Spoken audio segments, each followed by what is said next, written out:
নমস্কার বন্ধুরা, সৌমির রান্নাঘরে জানাই সবাইকে স্বাগত। আজ আমি আপনাদের সাথে শেয়ার করব হালওয়াই স্বাদের গাজরের হালুয়া বাড়িতেই কিভাবে বানানো যায়।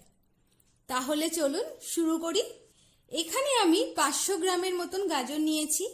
এটা আমাদের বাগানের চাষের গাজর, তাই ভাবলাম বাড়ির চাষের গাজর দিয়েই তৈরি করে ফেলি আজকের গাজরের হালুয়া রেসিপি।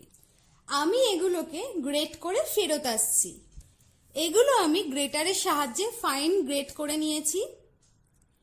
কড়াই বসিয়ে কড়াইটা গরম করে এর মধ্যে 4 চা চামচ পরিমাণ ঘি দিয়ে, গাজরের হালুয়াতে ঘিটা একটু বেশিই লাগে।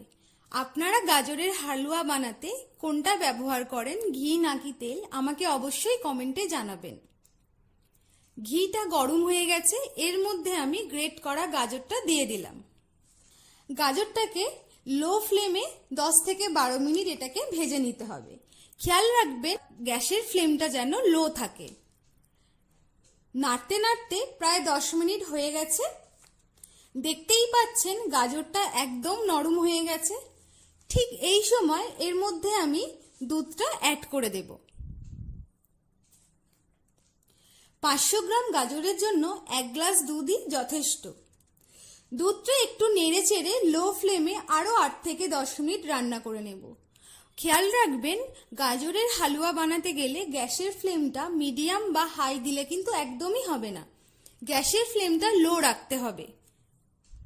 মাঝে মধ্যে একটু নেড়ে দিতে হবে, না তো তলায় লেগে যেতে পারে। এবার এর মধ্যে আমি ড্রাই ফ্রুট অ্যাড করে দেব।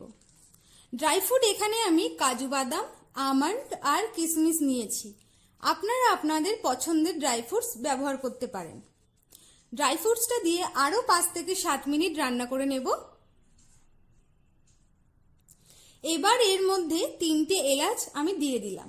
আপনারা চাইলে এলাচের পাউডারও কিন্তু ব্যবহার করতে। আমি এখানে 1 কাপ পরিমাণ চিনি ব্যবহার করেছি।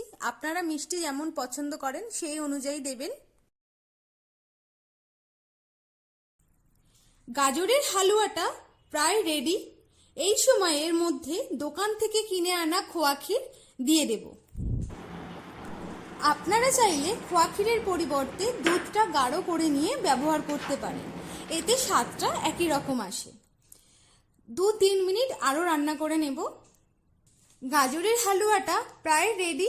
নামানোর সময় ওপর থেকে একটু ঘি ছড়িয়ে দেব। ঘিটা ছড়িয়ে দিলে হালুয়ার স্বাদটা কিন্তু আরও একটু বেড়ে যায়। ঘিটা দিয়ে কভার করে 2 মিনিট মতন এটাকে আমি রেখে দেব।